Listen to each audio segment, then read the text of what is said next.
मेरी आवाज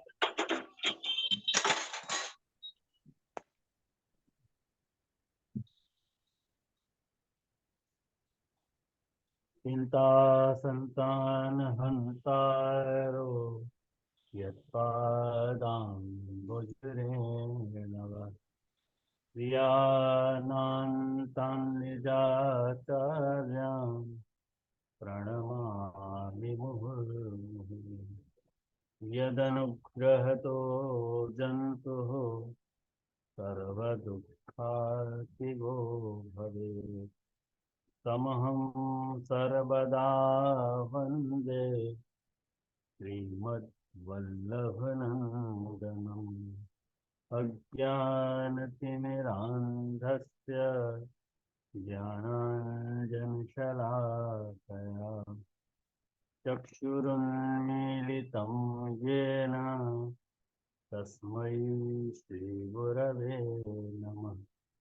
नमामि हृदये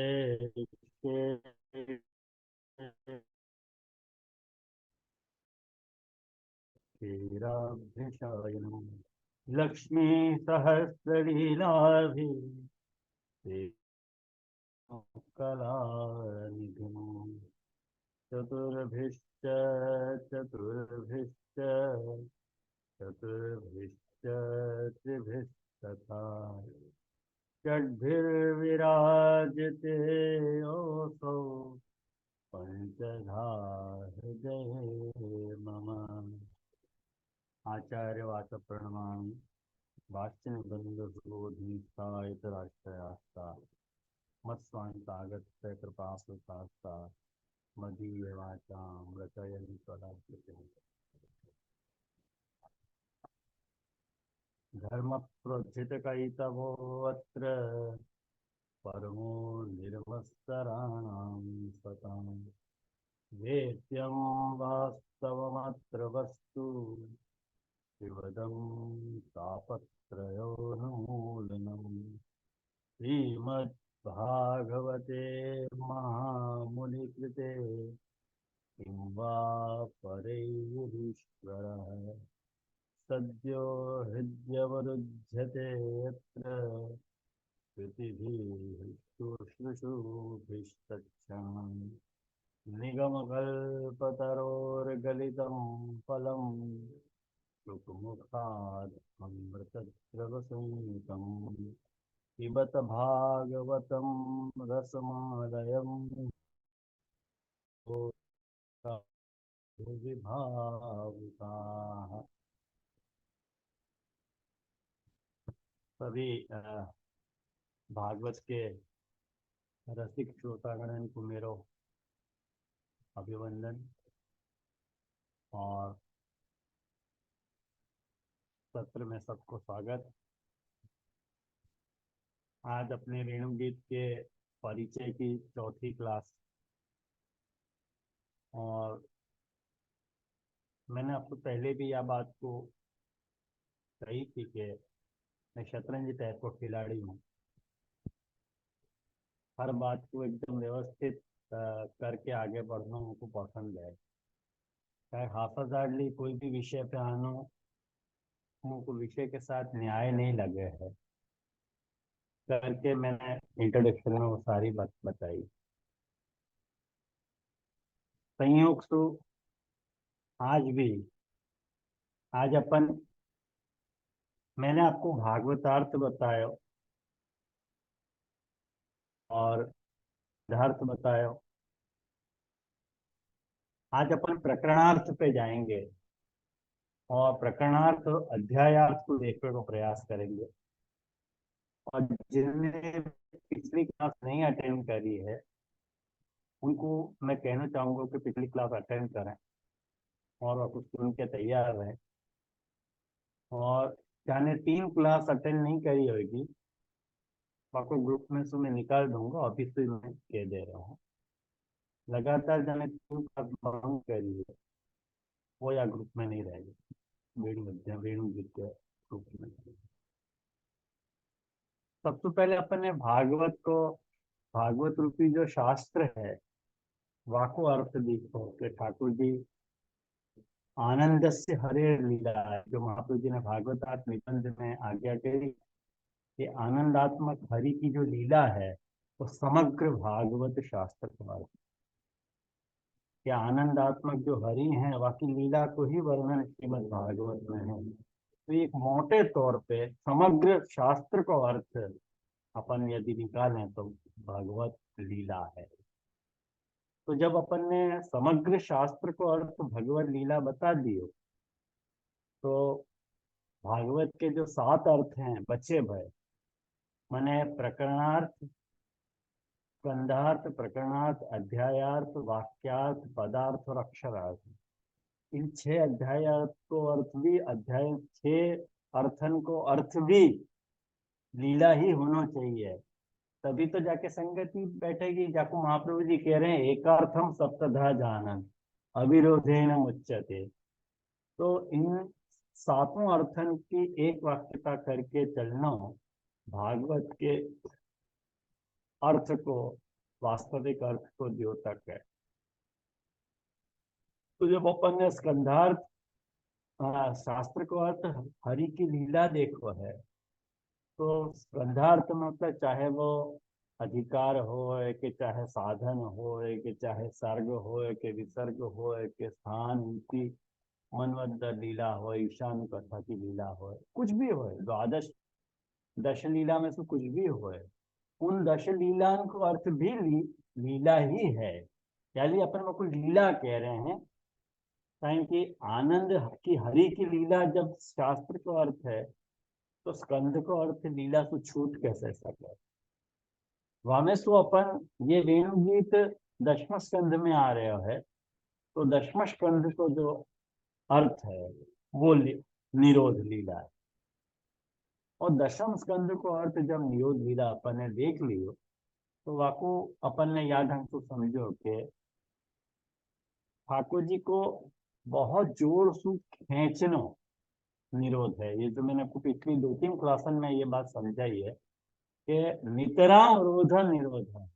रोध मतलब खींचना, और निरोध मत नितराम रोध अच्छी तरह से खींचना निरोध है। ठाकुर जी भक्तन को अपनी ओर खींच रहे हैं, वह खींचने की लीला आखिर निरोध स्कंद में आई है, दशम स्कंद में आई है।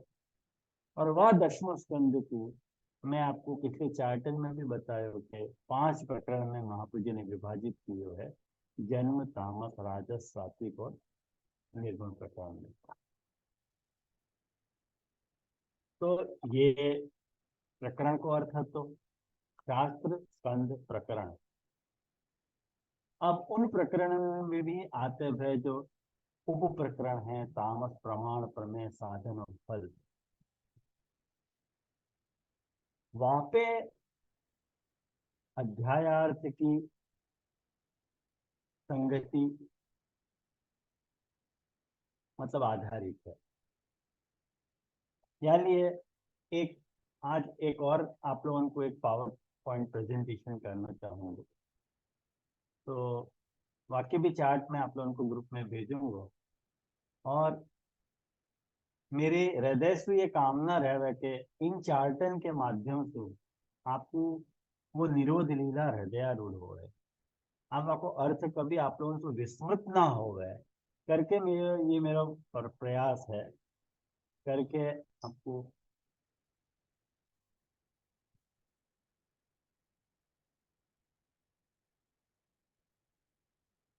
अब आप लोग देखो,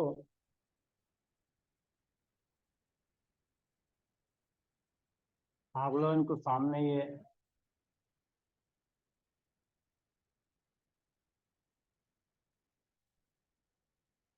चार्ट दिख रहा होगा,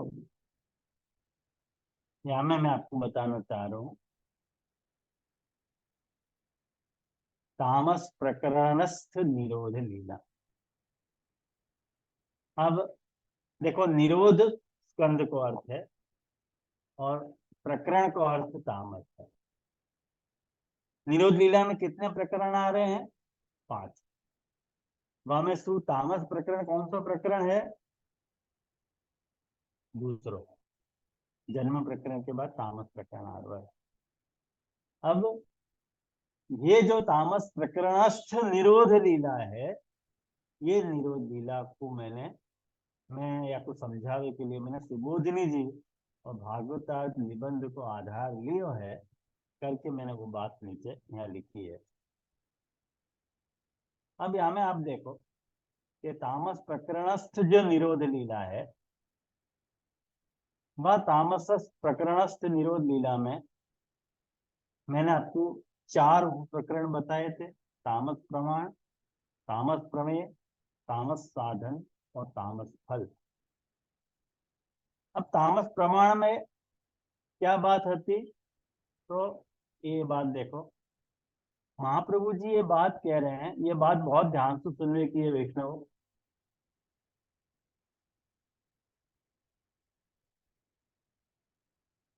ये बात बहुत ध्यान से आप लोग सुनियो, कि बहुत इंपॉर्टेंट बात है कि तामस प्रमाण प्रकरण को महाप्रभु जी ने ये बताना चाह रहे हैं कि ठाकुर जी ने ब्रज भक्तन में तामस प्रमाण प्रकरणीय लीलानसु सर्वतो अधिक स्नेह बतायो।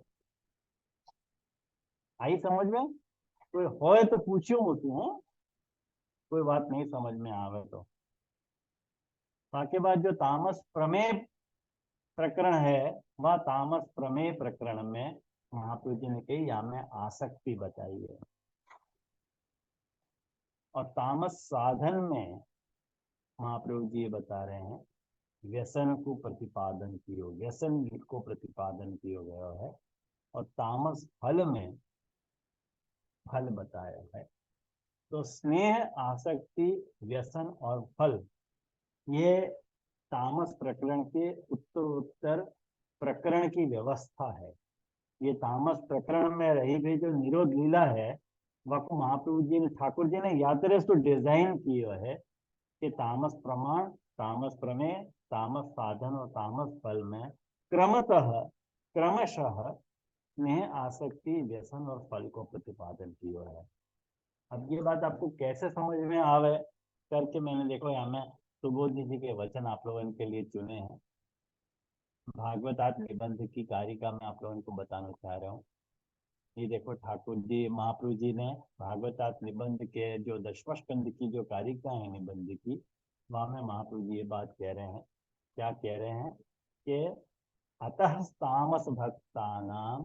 अब ये डायरेक्ट अपन निबंध की कारिका को पढ़ रहे हो, ये आप देख लीजिए। ये मूल अपन पढ़ रहे हैं, मूल महाप्रभु जी के वचन। महाप्रभु जी क्या आज्ञा कर रहे हैं वो देख रहे हैं कि अतस्तामस भक्ता नाम अष्टाविंशति क्रमात् मान में ये साधन फलैहि चापि पृथक पृथक भगवान सप्तधा लीला कुर्वन् उद्धारक परः। माने महाप्रभु जी कह रहे हैं कि अब जो है, अतः तामस भक्तन को अलग अलग, मान मतलब प्रमाण, में मतलब प्रमेय, साधन मतलब साधन और फल मतलब फल, प्रमाण प्रमेय और साधन से अलग अलग करके भगवान साथ साथ लीला करते भय तामस भक्तन को उद्धार क्रम से यहाँ पे करना चाह रहे हैं। और पुरुषोत्तम रूपेण यच्चकार, पुरुषोत्तम रूप से ठाकुर जी ने जो जो भी लीला करी, तद उच्यते, वो कहो है। अब महाप्रभु जी की आप एक पॉलिसी देखो वैष्णव, कितनी व्यवस्थित और कितना सुव्यवस्थित विचार महाप्रभु जी के जैसा कोई ना मौको नहीं लगे कियो होगा। हर बात क्लियर कट समझाना कि ये जो तामस प्रमाण प्रकरण है, वहां में कौन से भक्तन को निरोध ठाकुर जी कर रहे हैं ये तो बताओ। तो महाप्रभु जी बता रहे हैं कि पुरुषाणाम अत्र निष्ठा, पुरुषन को, पुरुषन के निरोध को क्रम प्रमाण प्रकरण में है। स्त्रियन के निष्ठा को प्रसंग में है, मतलब प्रमेय में है। ततः परे साधना सकलानंद, माने सारे ब्रजवासियन को जो फल है वो साधन लीला में बताया है। और जो फल है स्त्रीषु प्रतिष्ठितम, महाप्रभु जी कह रहे हैं फल जो है ठाकुर जी ने स्त्रियन में प्रतिष्ठित किया है। अब ये बहुत लंबी चर्चा का विषय है, अभी या स्टेज पे मुझको कोई प्रश्न मत करियो कि फल स्त्रियन में ही क्यों प्रतिष्ठित कियो, या विषय में अभी आप लोगों के जो भी फल होंगे वो माने जो भी प्रश्न होंगे वो अपरिपक्व होंगे, चलिए अभी उन पे विचार अपन नहीं करेंगे। खाली अपन महाप्रभु जी की पॉलिसी समझ लें कि ये जो मैं आपको बता रहा हूँ कि प्रमाण प्रकरण में था महाप्रभु जी ने स्नेह बताया हो, प्रामेय प्रकरण में तामस प्रमेय में महाप्रभु जी ने आसक्ति बताई, वह प्रमाण देखो मैं आपको दे रहा हूँ खुद महाप्रभु जी के वचन के सर्वतः तो अधिक स्नेह पूर्वत्र भी निरूपित, पूर्व में मतलब तामस प्रमाण प्रकरण में सर्वसु ज्यादा अधिक स्नेह को निरूपण प्रमाण प्रकरण में भयो है। आसक्ति को वर्णन दूसरे प्रकरण में भयो है, मतलब प्रमेय प्रकरण में भयो है। तृतीय मतलब साधन प्रकरण में व्यसन बताया है, और फल प्राप्ति ही चतुर्थ है। फल प्राप्ति को वर्णन चतुर्थ प्रकरण में बताया है करके महाप्रभु जी कह रहे हैं कि सिद्धो रोध चतुर्विध, या तरसु रोध मतलब खेचनो चार प्रकार से सिद्ध हो रहे हो है। आयो ध्यान में? तो मैंने अपनी बात को प्रमाणित करो कि मेरी उटपटांग कल्पना की समझ नहीं है, ये महाप्रभु जी के वचन को यहाँ मैं प्रमाण बोल रहा है। अब आपको मैं ये बताना चाह रहा हूँ कि तामस प्रमाण प्रकरण में आखिर है क्या। अपन तामस प्रमेय प्रकरण के छेले अध्याय में वेणु गीत आ रहे है, तो अपन को ये सब बात होनी चाहिए, पता होनी चाहिए कि तामस प्रमाण प्रकरण में आए हुए जो 7 अध्याय हैं, उन 7 अध्याय में जिनमें स्नेह को निरूपण भयो है, स्नेह आसक्ति व्यसन और फल, तो स्नेह को निरूपण, स्नेह के बाद आसक्ति आएगी कि नहीं। प्रमेय प्रकरण को टॉपिक आसक्ति है, लेकिन आसक्ति के पहले स्नेह आयो, तो स्नेह को ठाकुर जी ने टैकल कैसे किया ये तो कोई कहे। तो वो जो 7 अध्याय आ रहे हैं उन पे एक सूक्ष्म दृष्टि अपन यहाँ करना चाह रहे हैं, तो वो आप देखो कि कैसे हो रही है वो बात।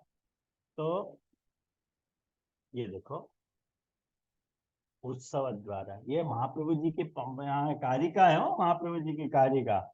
महाप्रभु जी यहाँ पे बता रहे हैं कि उत्सवेन भयेन कौतुकेन गर्गवाक्यैः मुग्ध भावैः अत्याश्चर्यैः, मतलब एक बात बताओ कि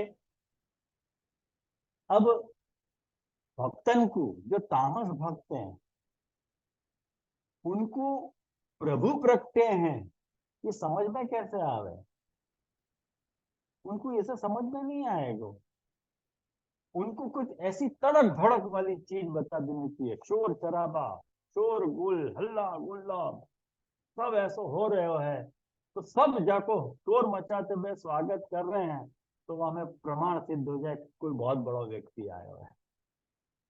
तो उत्सव के द्वारा अपनी ऐश्वर्य लीला को प्रकट करते हुए तामस प्रमाण प्रकरण को, मतलब 5वां अध्याय हो, मूलतः 5वां अध्याय, लेकिन प्रमाण प्रकरण को पहला अध्याय, वहां में ये लीला आ रही है कि गोकुल में भगवान को जन्म महोत्सव मनाया जा रहा है। मैं आपको पूरी यात्रा करवा रहा हूँ, वेणुगीत तक की यात्रा। तब आपको, जब अपन वेणुगीत पे पहुंचेंगे तब आपके दिमाग में प्रमाण प्रकरण के सारे जितने भी कंसेप्ट हैं वो सब क्लियर होने चाहिए, या फिर ये सब संक्षेप में मैंने शॉर्ट में मैं आपको यात्रा कराऊंगा, आप लोगों को बहुत ज्यादा समय तो नहीं लगूंगा मैं, लेकिन ये बात को समझना आवश्यक है, यानी मैं बता रहा हूँ कि उत्सव के द्वारा अपनो प्रमाण प्रभु सिद्ध करना चाह रहे, उत्सव के द्वारा। भाई जाको सब उत्सव मना रहे हैं, वो व्यक्ति कितना प्रभावशाली होगा। श्रीमद गोकुल में भगवान को जन्म महोत्सव, बराबर है। अब ठाकुर जी अपना वीर को प्रदर्शन कैसे कर रहे हैं, तो पूतना के उद्धार से अपना वीर लीला दिखा रहे हैं, और सामने भक्तन को क्या हो रहा है, भय, उनको भय लग रहा है, और ठाकुर जी अपने शौर्य को प्रदर्शन कर रहे हैं।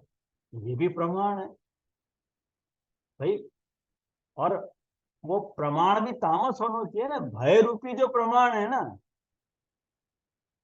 भय जो है तामस प्रकार है। उत्सव भय, माने भय कौतुक, ये सब तामस प्रमाण है। तो पूतना उद्धार जो है वह में वीर लीला को प्रतिपादन भयो है, ठाकुर जी ने कियो है। और सामने भक्तन को भय भयो है।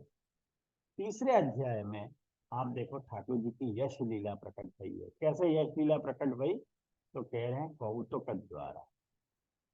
कौतुक मैंने कौतुक कह को क्या मैं अपने को मतलब ऐसा लगे कि अपन विचार में पड़ जाए कि भाई ये कैसे भय होएगो। न्यू शकट भंजन और तृणावर्त उद्धार। जैसे शकट भंजन भयो तो वह बखत तो जो है पता नहीं चली कोई को कि कौन ने शकट भंजन किया, और तृणावर्त उद्धार कैसे भयो ये कोई को पता नहीं चली। लेकिन ये लीला प्रकट भई ये सबको मालूम पड़ी। शकट भंजन भयो ये पता चली, तृणावर्त को उद्धार भयो, तृणावर्त ले गयो तो ठाकुर जी को ये सब ने देखो, लेकिन वह उद्धार भयो ठाकुर जी ने करो ये पता नहीं चले। लेकिन तृणावर्त को उद्धार हो गयो, तृणावर्त को मोक्ष हो गयो, तो ये ठाकुर जी के यश को प्रतिपादन भयो। और चौथो जो अध्याय है तामस प्रमाण प्रकरण को, वो महाप्रभु जी कह रहे हैं कि गर्ग वाक्य में ठाकुर जी के श्री को प्रदर्शन भयो, श्री लीला को प्रतिपादन भयो। अब देखो लगातार लीला लीला शब्द सातों अध्याय में कॉमन है। हाँ, नामकरण संस्कार हो रहे ठाकुर जी को और बाल लीला हो रही है, वहां में ठाकुर जी की श्री प्रकट हो रही है ना। और वाके बाद पांचवें अध्याय में जा बखत अपन ठाकुर जी ने अपना मुग्ध भाव प्रकट किया है, और मुग्ध भाव से ठाकुर जी उखल सुबंध जा रहे हैं। तो यहाँ में ज्ञान लीला प्रकट भई है। कैसे ज्ञान लीला प्रकट भई है कि जा बखत अपन ठाकुर जी को कृष्ण नहीं जान करके एक साधारण बालक जान रहे हैं, तो वह बखत अपनो ये अज्ञान है, और मैं या को बांध लूंगी, ऐसा जो यशोदा जी को भाव आयो तो वो उनको अन्यथा ज्ञान है। तो अज्ञान और अन्यथा ज्ञान जो है वासु, ये ज्ञान लीला ठाकुर जी बताना चाह रहे हो। मैं अज्ञान और अन्यथा ज्ञान से पकड़ में नहीं आ सकूं हूँ, मैं केवल भक्ति से ही पकड़ में आ सकूं हूँ। तो जा बखत शरणागति स्वीकारी है यशोदा जी ने, वह बखत ठाकुर जी मैंने बंध गए हैं रस्सी से। वो दामोदर लीला को प्रसंग है ये पांचवें अध्याय को, जहाँ में ठाकुर जी की ज्ञान लीला प्रकट हुई है। बीच में आप लोगों को कोई भी प्रश्न हो तो जरूर पूछ सकता हूँ, कहीं कि मैं तो अपनी फ्लो में जा रहा हूँ। वाक्य बाद छठे अध्याय में अति आश्चर्य को निरूपण भयो है। कैसे अति आश्चर्य भयो? अति आश्चर्य को निरूपण दो अध्याय से भयो है, छठे और सातवें अध्याय से। तो छठे अध्याय में वैराग्य लीला आई है, और सातवें अध्याय में धर्मी स्वरूप गत लीला है। मतलब बकासुर को जो वध भयो है, और यमलार्जुन भंग भयो है। मतलब यमलार्जुन मतलब वो जो जुड़वा वृक्ष हते, बाकी बीच में से ठाकुर जी उखल सु बंधे भय जो है, वो बीच में से आके निकल गए दो वृक्षन के बीच से। तो वहां में ये यमलार्जुन को उद्धार भयो है। तो यमलार्जुन ने स्तुति करी है ठाकुर जी की, और उनने अपना पूर्ण बहुत सुंदर यमलार्जुन को प्रसंग है, वहाँ की स्तुति पढ़ने लायक स्तुति है। तो ये वहाँ में अब मैं वाक्य बारे में अभी यहाँ ज़्यादा नहीं बता रहा हूँ। आप लोगों को चाहिए तो वाक्य अनुवाद अवेलेबल है ही है सब जगह, गुजराती के अनुवाद या हिंदी के भी अनुवाद अवेलेबल है, तो देख लीजिए आप। अभी वो प्रसंग नहीं है करने को। और वाक्य बाद सातवें अध्याय में ठाकुर जी की धर्मी स्वरूप लीला है, वहां ठाकुर जी खुद इन्वॉल्व है, खुद धर्मी इन्वॉल्व है वह लीला को प्रकट करने में बकासुर के वध द्वारा। कारण कि न तो वो ऐश्वर्य है, न वीर्य है, न यश है, न श्री है, न ज्ञान है, न वैराग्य है, वो धर्मी स्वरूप लीला है। तो हमें महापुरुष ने कारण बताए हैं कैसे आपको धर्मी स्वरूप लीला मानी गई है सातवें अध्याय की। तो ये पूर्व तामस प्रमाण प्रकरण में इन 7 अध्यायों के द्वारा ठाकुर जी ने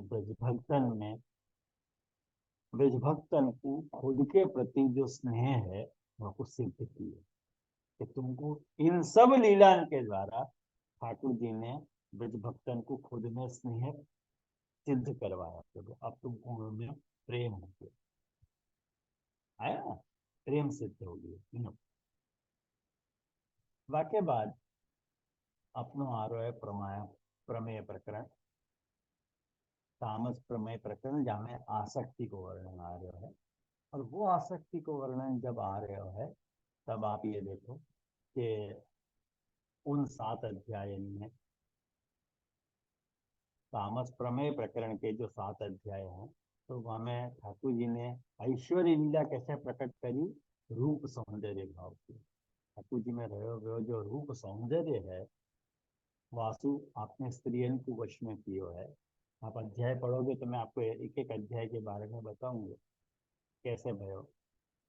और क्रियासु गायन को आपने गायन में आसक्ति प्रकट करी।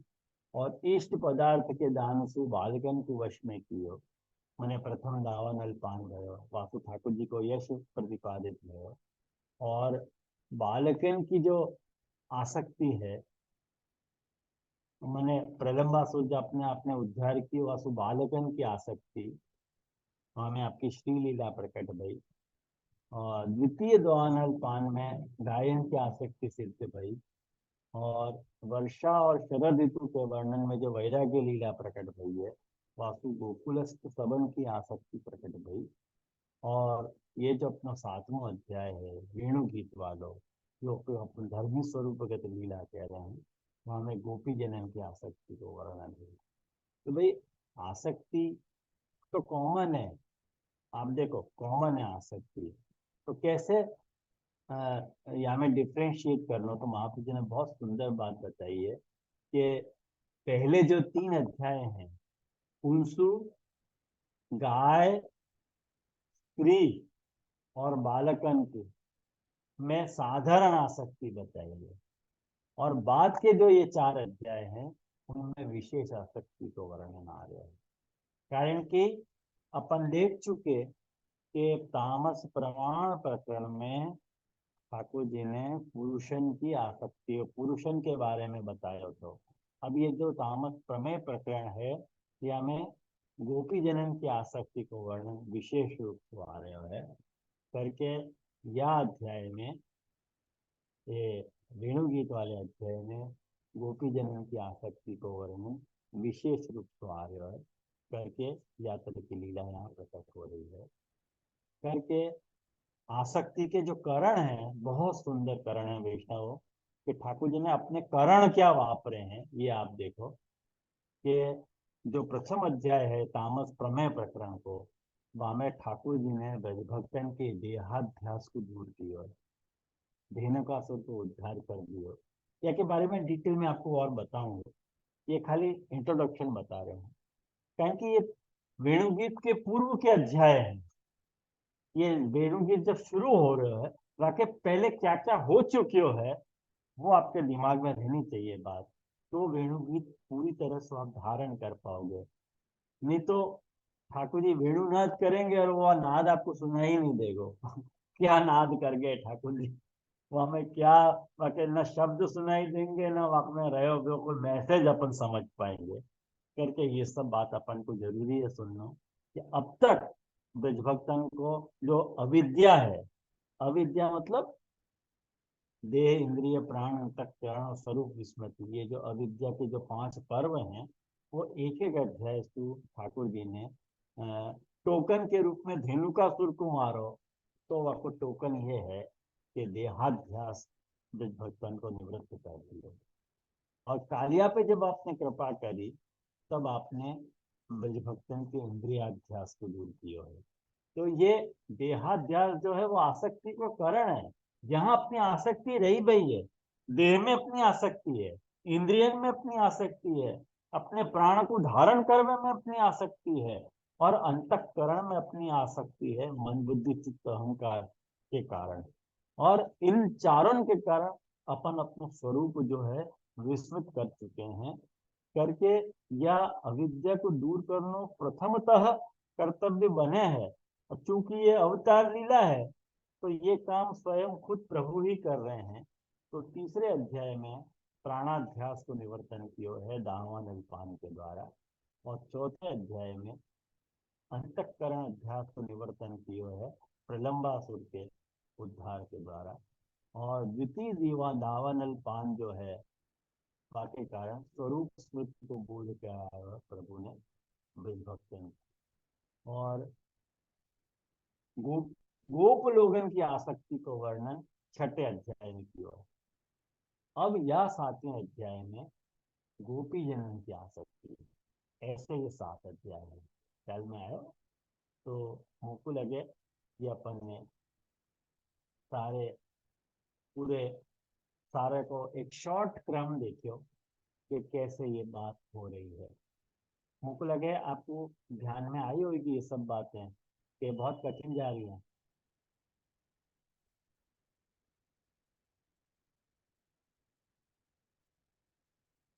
ओके,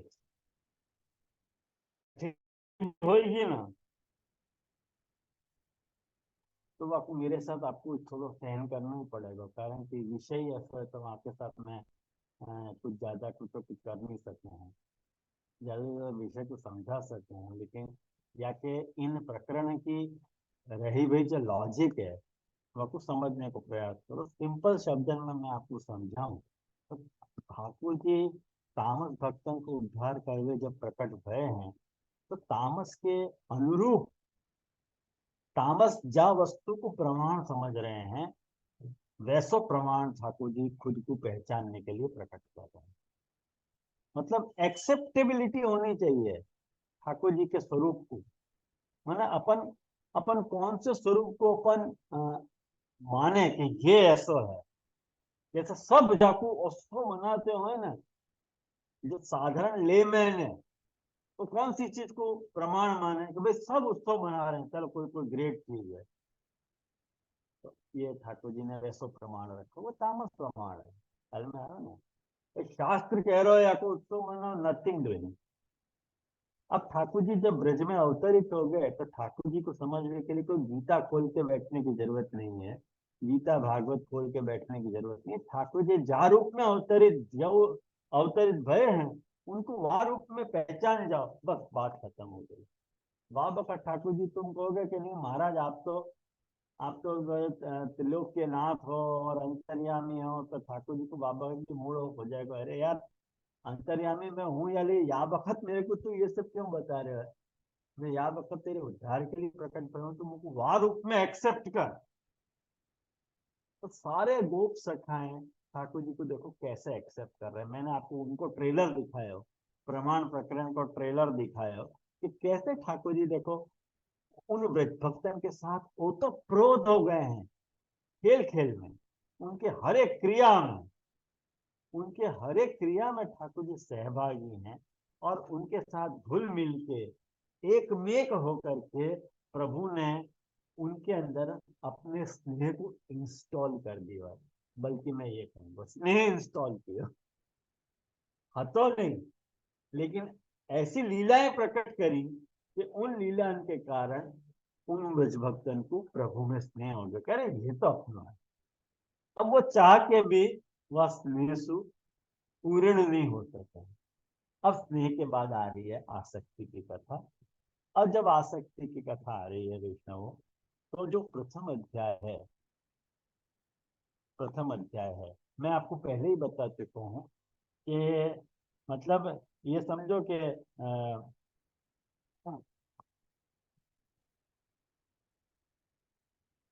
धेनुकासुर को जो उद्धार है 12वां अध्याय, मतलब सुबोधनी जी के अनुसार ये 12वां है और भागवत के अनुसार ये 15वां अध्याय होगा। तो भागवत को 15वां अध्याय जब निकाले, आप भागवत जी हाथ में रखो, ऐसे मेरा मोड़ा मत देखियो, बाजू में भागवत जी पढ़ रही हो, तब आपको ये बात समझ में आए मेरे मोड़ा पे कुछ लिख नहीं रहे हो है, लिख रहे हो सब भागवत जी में। मैं आपको रिक्वेस्ट करना भूल गया कि जब वक्त अपन की वेणु गीत की क्लास चल रही है तब या तरह से आपके सामने भागवत जी खुली हुई होनी चाहिए, और आप वक्त या कि इंडेक्सिंग जो है कि फर्स्ट पेज पे दी गई है वो आप सामने रखो, तब आपको ये बात समझ में आएगी। तो ये जो पहलो अध्याय है जहाँ में ठाकुर जी के ऐश्वर्य लीला प्रकट हुई है, वो ईश्वरी लीला में मैंने आपको जैसे बताया ब्रज भक्तन की अविद्या को दूर किया है। अविद्या को जो पहला अंग है वो देहाध्यास है। अब देहाध्यास को अर्थ समझ लो, अध्यास को अर्थ हो गया भ्रम, और देह तो देह, मतलब ये देह मेरी है ऐसो मेरो भ्रम होना। अब देखो कितनी बड़ी बात है ये। या को भ्रम अपन क्यों कह रहे हैं, सीधी सी एक बात समझो, क्यों भ्रम कह रहे हैं।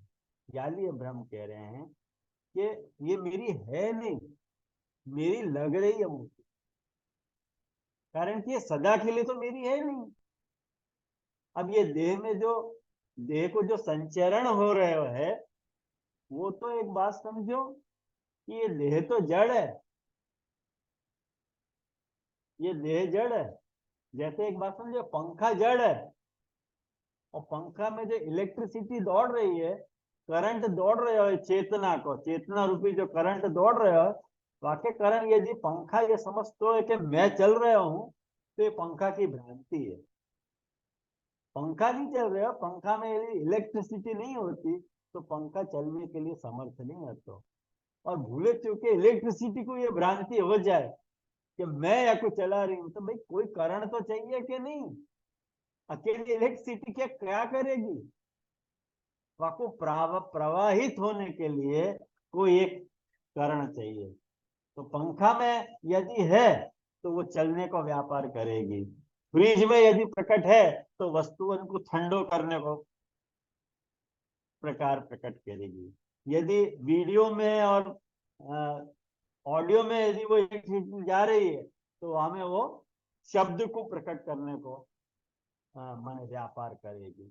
ऐसे इलेक्ट्रिसिटी के अलग अलग रोल हैं, ऐसे चेतना के अलग अलग रोल हैं। तो चेतना के और देह के संयोग से ये शरीर चल रहा है। तो कहीं की ईंट और कहीं का रोड़ा, और भानुमति ने कुंबा जोड़ा, ये हालत है। और वहां में अपन ये तागड़ धिन्ना करें कि हैं मैंने की हो, तो ये अपनी बेवकूफी, शुद्ध बेवकूफी है। अपन कुछ नहीं कर रहे हैं। ये जब तक अपनी देह चल रही है और देह में ये प्राण है, तब तक ये सारे क्रियाकलाप चल रहे है। तो ये देह जो है वो तुम जब अपनी मान के बैठे हो, तो ये तुम्हारा देह को अध्यास है, देह को भ्रम है, और वहां पर टोकन है धेनु का। तो वो टोकन के रूप में धेनुकासुर को जो मारे है ठाकुर जी ने, वो ब्रज भक्तन के देहाध्यास को दूर किया है। कहेंगे आसक्ति, आसक्ति को प्रकरण है ना, अपनी आसक्ति देह में है। देखो ध्यान से समझो, तो स्वयं के लीला परिकर की दिव्यता ठाकुर जी अपने अग्रज को समझा रहे हैं, प्रमेय प्रमाण को समझा रहे हैं। ये बात महावीर जी कह रहे हैं, प्रमेय प्रमाण को समझा रहे हैं कि अपना ये जो लीला परिकर है या बहुत दिव्य है, या कुछ जरा ध्यान से देख, प्रमेय प्रमाण को समझा रहे हैं। या लिए धेनु का वध वर्णन भी श्री कृष्ण के चरित्र तया काउंट किए जा रहे हैं। हमें कृष्ण की ही लीला बताई जा रही है, भगवान के द्वारा देहाध्यास को निवारण किए जा रहे है। और एक बात समझो, भगवद आसक्ति में देहाध्यास अनुपयोगी है, पर योग माया जन्य जो देहाध्यास है वो पाछो उपयोगी है। ये बात आई ध्यान में। आज सब गूगली है, आप ये समझ लो।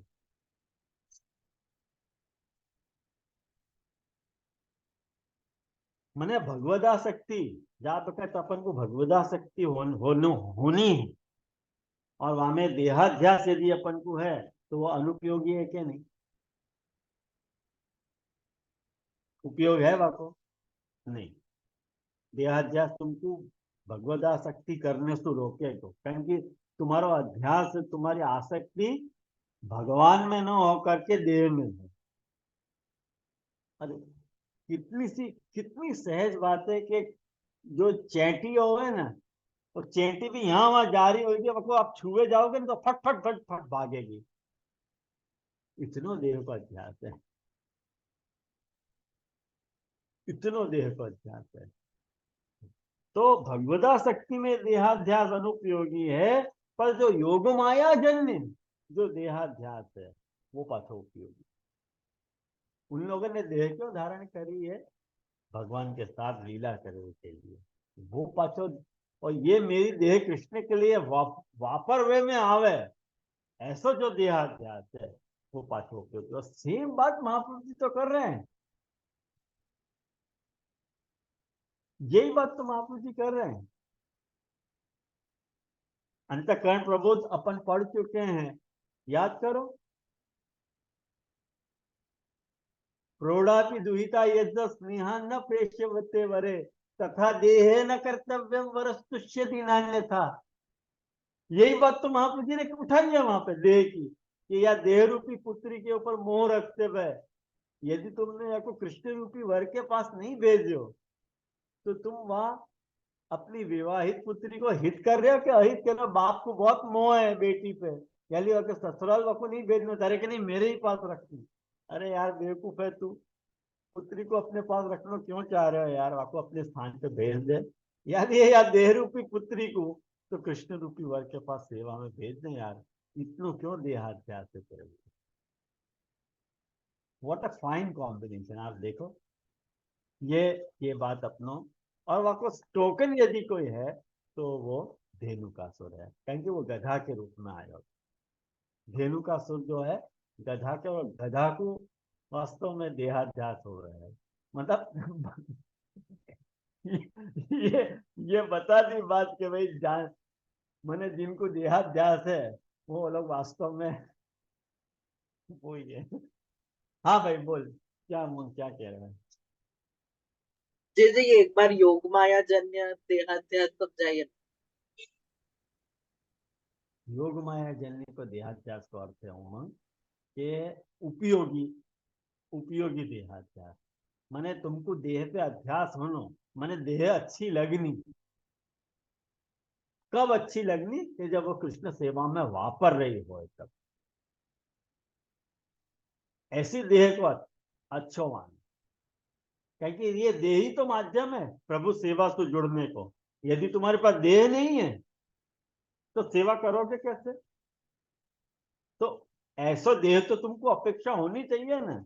और वो जो तुम्हारी अपेक्षा है देह की, वो अध्यास न हो करके वो योग माया जन्य देहाध्यास है, वो पाछो उपयोगी है।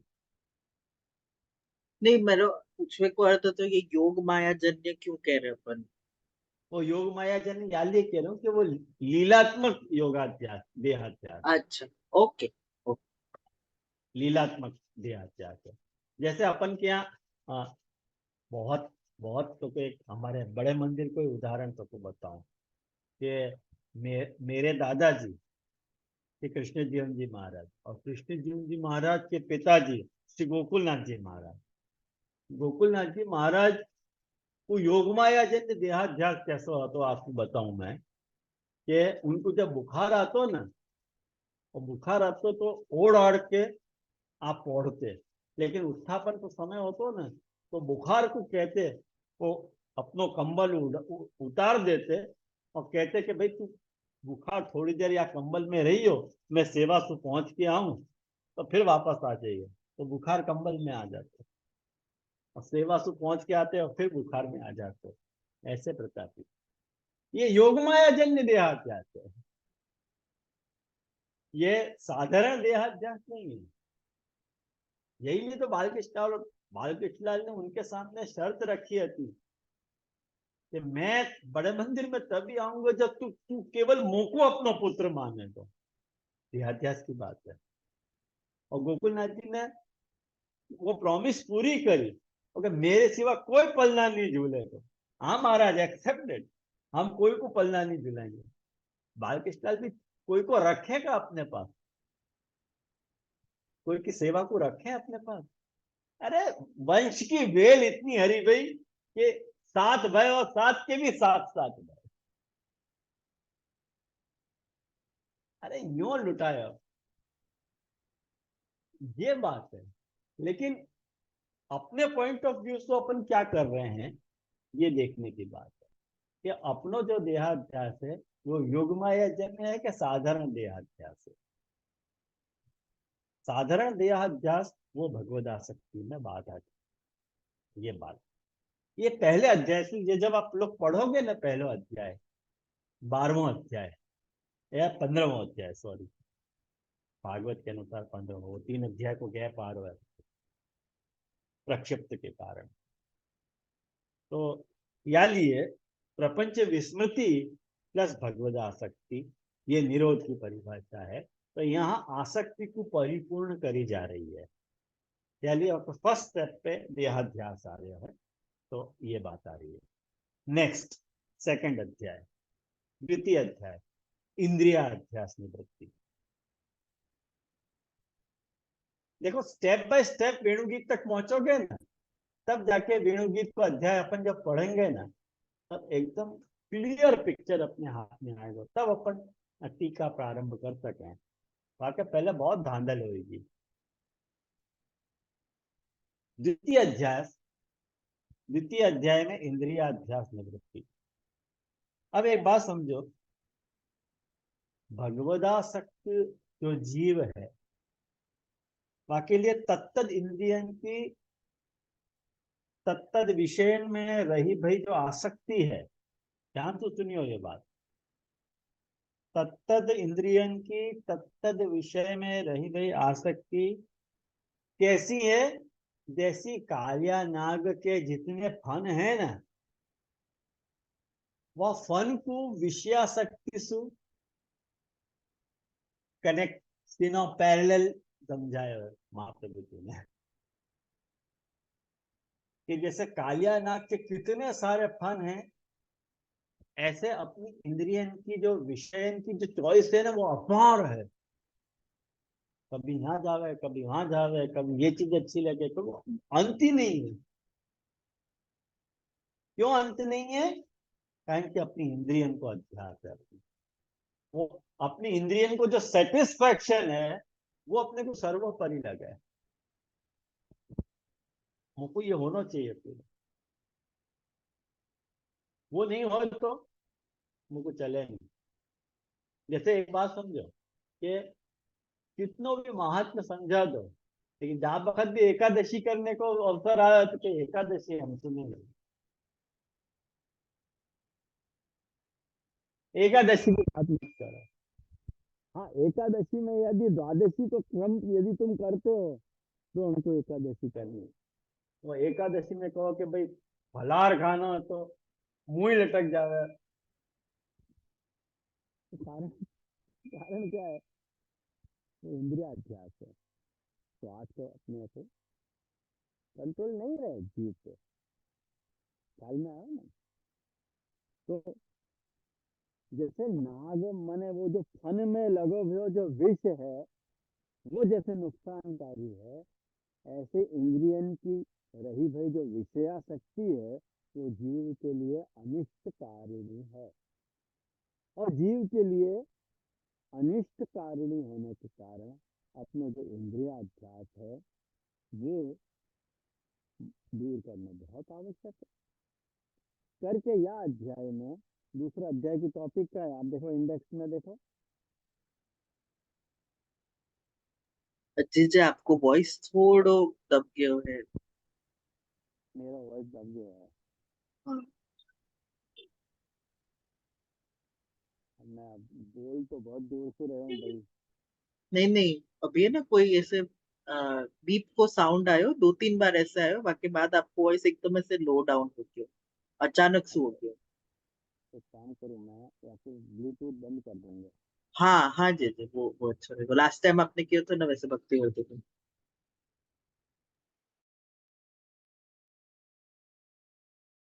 अब आ रही है मेरी आवाज? एकदम क्लियर। एकदम क्लियर। जी जी जी, एकदम क्लियर है। एक मिनट।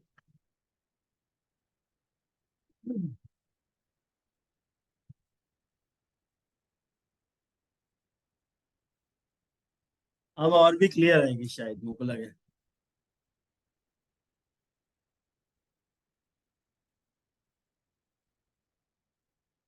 तो अपनो जो इंद्रियाध्यास है, वो इंद्रियाध्यास गोप, गाय और गोपीजन, तीन जने पार्टी हैं। कहीं कि मैंने आपको बता दिया तो उनकी साधारण आसक्ति और विशेष आसक्ति के न्याय सु यहाँ ये सब बात बताई जा रही है। तो साधारण आसक्ति पहले बताई जा रही है।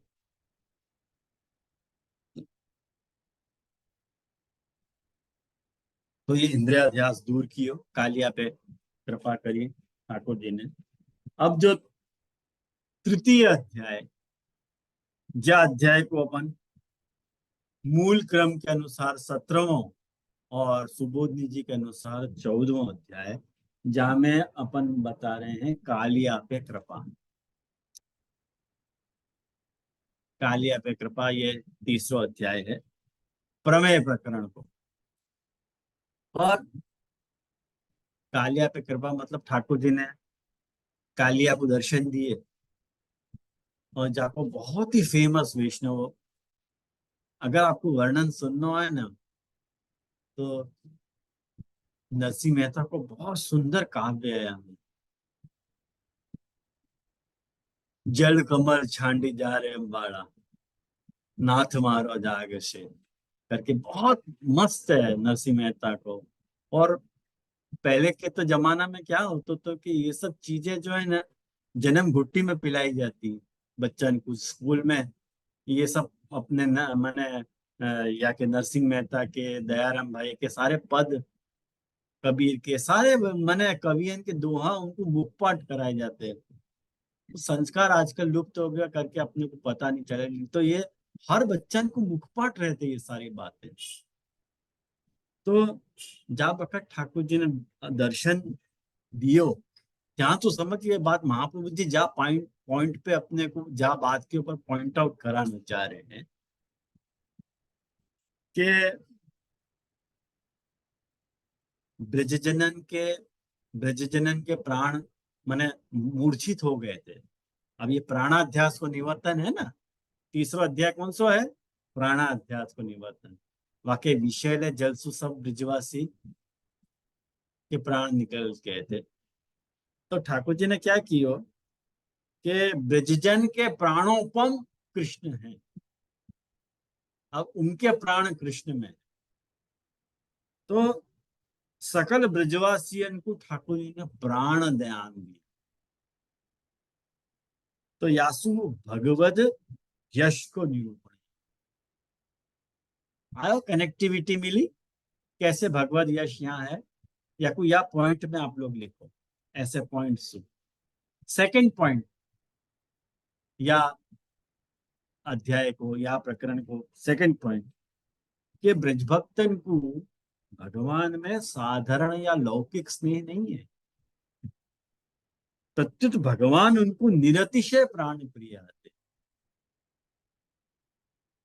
ये लौकिक स्नेह नहीं है, निरतिशय प्राण प्रिय आते ठाकुर जी। थर्ड पॉइंट, कि अज्ञान प्रयुक्त जो प्राणाध्यास है, वाक्य निवर्तन के द्वारा वो ठाकुर जी ने जब दूर कियो, तो गाय गोप बालकन को भगवदा शक्ति प्रकट भई, वो प्राणाध्यास के प्रदान की ही लीला आती। अब जो उनको प्राण धारण करना है वो भगवद अर्थ प्राण धारण कर। जैसे गोपी गीत में ये प्राण की बात आए हो, आपको याद हो तो गोपी गीत से यदि आप लोग परिचित हो तो, कि वहां पे जो पहला श्लोक है ना गोपी गीत को, जयति ते दिकम जन्मना ब्रज श्रेयत इंदिरा शश्वदत्र ही दयित दृश्यताम दिक्षु धाव त्वयि धृता सवस प्राण त्वान विचिन्न आसव मत प्राण। भाई तेरे लिए हम प्राण धारण करके घूम रही हैं, अरे इतनो विरह तो छोड़ दो ना प्राण, बहुत विरह हो रहे हो तुमको ठाकुर जी को ना, तो प्राण क्यों नहीं छोड़ रही हो? प्राण याली नहीं छोड़ रही है कि भाई फिर वो तेरी जो कथा सुन रही है ना, वासु हमारा सिंचन प्राण, तव कथामृतम तप्त जीवनम करके वह खुलासा वहां पे दियो है। तो अब जो उनकी जो प्राण में आसक्ति है ना, वो साधारण प्राण में आसक्ति नहीं है, वो भगवान में निरतिशय स्नेह के कारण प्राण में आसक्ति है। और जब ठाकुर जी वह जल हृदय सु सकुशल बाहर निकले, तो ब्रजवासियन को नेत्र जनित नेत्रेंद्रिय जनित सुख न हो करके तन में प्राण लौट आने वत वर्णन करना सिद्ध करे। ये बात आप लोग समझे कि नहीं?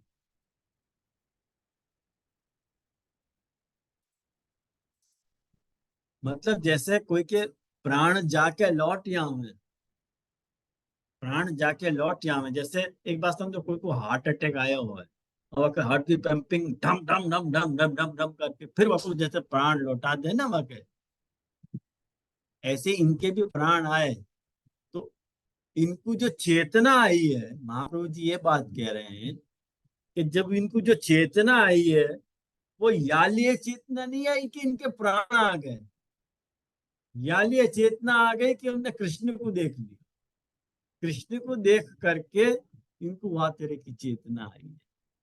तो ये सिद्ध करे कि इनको जो प्राणाध्यास है वो लौकिक प्राणाध्यास नहीं है, अलौकिक प्राणाध्यास है। यानी ये वो अलौकिक प्राणाध्यास सुसंपन्न हो गया। ये तीसरे अध्याय की लीला है प्राणाध्यास की। आसक्ति है, आसक्ति की चल रही है बात। वाक्य बाद चौथा अध्याय। अब यह चौथे अध्याय में अंतःकरण अध्यास निवर्तन।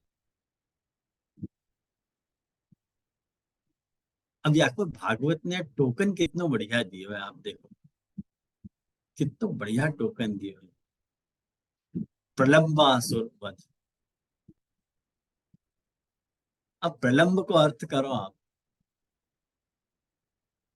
प्रकर्षेण लंब, जो बहुत लंबो हो, जो पसरो भयो, मन भी पसरो, मन पसरो भयो, जहां अपनी कोई चीज अच्छी है ना, मन वहां पसर जाए, वहां तक मन पसर जाए कि वो चीज मुझको चाहिए, मन के पैर वहां तक चलेंगे। मन प्रलंब है, बुद्धि प्रलंब है, अपनो चित्त प्रलंब है, अपनो अंतःकरण प्रलंब है। और इनको जो समूह है अंतःकरण, जाको अपन पहचान रहे हैं, वो प्रलंबवत है। जहां वह के विषय वह को मिल जाए वहां वो पसर जाए, और वहां से वह को खींचना बहुत मुश्किल है। तो प्रलंबवद वर्णन और काल दुख निरूपण, काल दुख को निरूपण कियो, वो श्री गुण को द्योतक है। वहां में ठाकुर जी की शोभा प्रकट हो रही है। भाई काल सु जो बचाव है वाकी श्री है, वाकी शोभा है। काल को काल, ईश ईशन को, नंद सुवन सदा सुख है, नंद भवन को भूषण भाई, ये जो अपने प्रयोग है या तरह। तो यहाँ सब ब्रिजवासियन के अंतःकरण अध्यास को निवर्तन बताया है। और वाक्य बाद जो पांचवा अध्याय है, पांचवें अध्याय में जैसे अपन देख सकें कि स्वरूप विस्मृति आ रही है। अब जब स्वरूप विस्मृति को प्रसंग चल रहे हो, तो स्वरूप विस्मृति में पांचवा अध्याय कौन सा है? ये द्वितीय दावानल पान। क्या लाया? द्वितीय दावानल। पहलो दावानल गयो जहाँ प्राण प्राणाध्यास की बात आती। अब ये जो द्वितीय दावानलपान है, वासु ठाकुर जी ने द्वितीय दावानलपान के बाद ब्रजभक्तन के स्वरूप को जो विस्मृति हो गई, स्वरूप विस्मृति हो गई थी, उनको पुनः उनको स्मरण करवाया।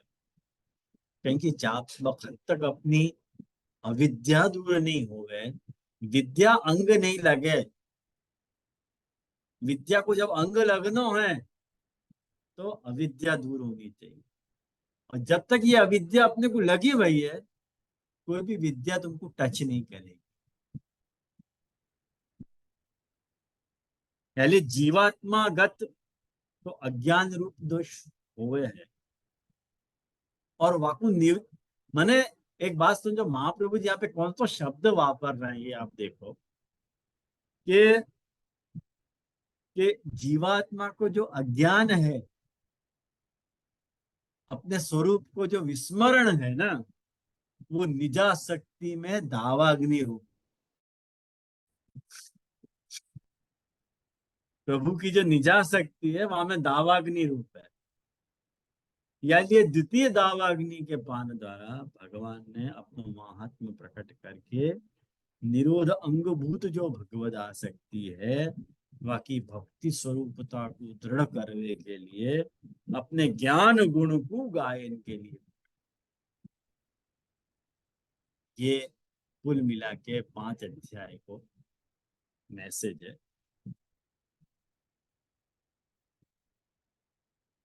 जो ऐश्वर्य, वीर, यश, श्री और ज्ञान 5 अध्याय से बताया। 5 अध्याय से ठाकुर जी ने अविद्या दूर कर। 6ठे अध्याय में भगवद लीला सामयिक काल को निरूपण भयो। अब काल को निरूपण भयो तो वहां ठाकुर जी को वैराग्य प्रकट किया। ठाकुर जी के वहां में वैराग्य, काल को वर्णन बता, वर्षा और शरद ऋतु को वर्णन बता रहे। क्यों बता रहे हैं? याली ये बता रहे हैं कि आगे जो लीला आने वाली है वेणु गीत की, वक्ल ये पहले से ये पूर्व तैयारी। भाई जा लीला में, जा काल में भगवान की वेणुवादन की लीला संपन्न होनी है, वह काल की तैयारी को निरूपण या 6ठे अध्याय में बोल रहे, यानी हमें वही रागी को। आप ये देखोगे 10वें स्कंद के 17वें अध्याय को दूसरा श्लोक,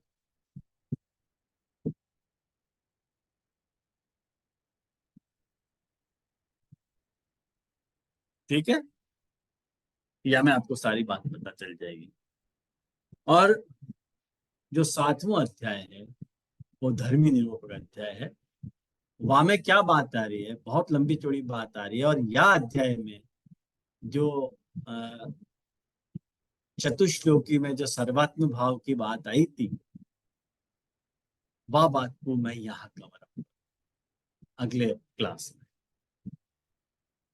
अगली क्लास में जो सर्वात्म भाव की जो रस की मैंने आपको बात बताई थी, वाकू यहाँ मैं कवर अप करके वाकू क्लब करूंगा, तो आपको वो सारा विषय कनेक्ट हो जाएगा। तो मैं आपको एक और चार्ट बताऊं, या उस सर्वात्म भाव वाला चार्ट चतुश्लोकी को यदि आप लोग वक्त अपने ध्यान में रखोगे तो वो बात आ जाएगी इसमें, खाली की एक्सप्लेनेशन बाकी रहेगा। ठीक है, तो मुझको लगे यहाँ रखना चाहिए आज। और बहुत अगर टफ लगा हो भी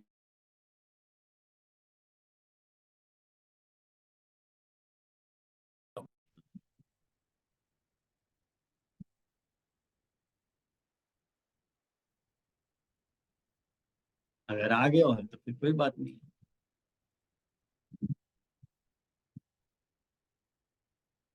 है कोई का प्रश्न?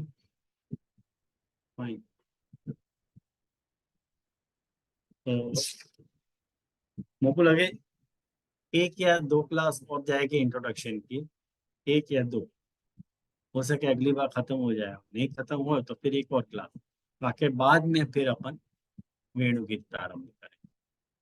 तो ये इंट्रोडक्शन, आपको ये सारे इंट्रोडक्शन को एक बार आप फिर से रिवाइंड करके सुन लोगे ना, तो पूरा विषय आपके ध्यान में आ जाएगा कि अपन एग्जैक्टली कहाँ हैं वेणुगीत कहाँ पे, वेणुगीत की पोजीशन क्या है? वेणुगीत प्रमेय प्रकरण के 6वें अध्याय में आता है। वेणुगीत के प्रमेय प्रकरण में आसक्ति को वर्णन आ रहा है। भाई आसक्ति के पहले प्रेम को वर्णन आ रहा है। तो प्रेम को स्वरूप ठाकुर जी ने ब्रजभक्तन में कैसे सिद्ध कियो, 7 अध्याय वाकु देखना जरूरी है। तो वाके लिए मैंने आपको आज अपन अध्यायार्थ पे आए तो उन सारी बातों को भी देखना चाहिए, तो वो सारो कनेक्ट करके फिर यहाँ आए तो अपने को हाथ में रहेगा। भाई तामस प्रमाण प्रकरण में पुरुषन की बात, प्रमेय प्रकरण में स्त्रियन की बात, साधन प्रकरण में सकल ब्रजवासियन की बात, और फल में जो है फल की बात आएगी, जो जाको अपन सर्वात्म भाव कह रहे हैं वह की बात आएगी। तो ये यहाँ पे आज रखें, आश्रय को पद करें तो फिर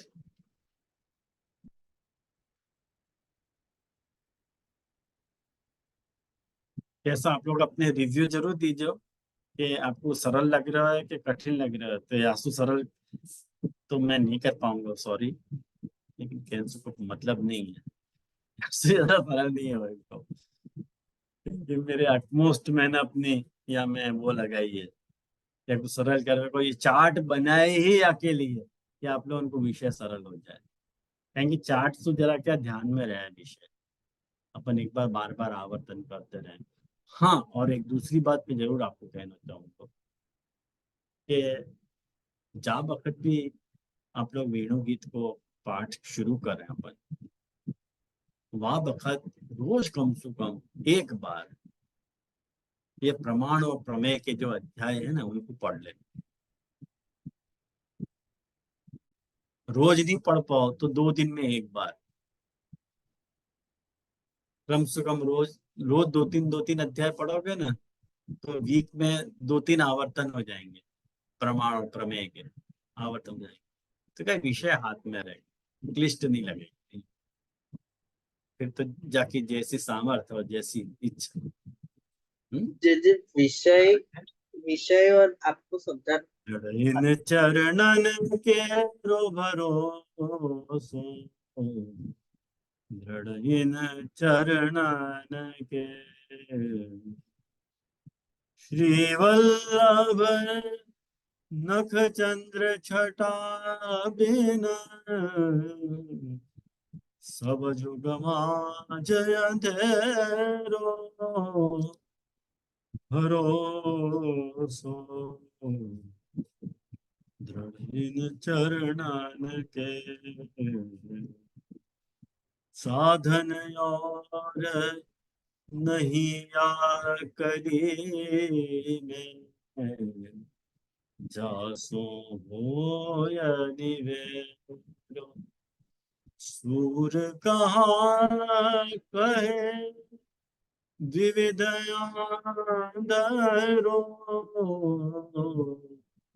बिना मोल को चेरो भरोसो, दृढ़ इन चरणन के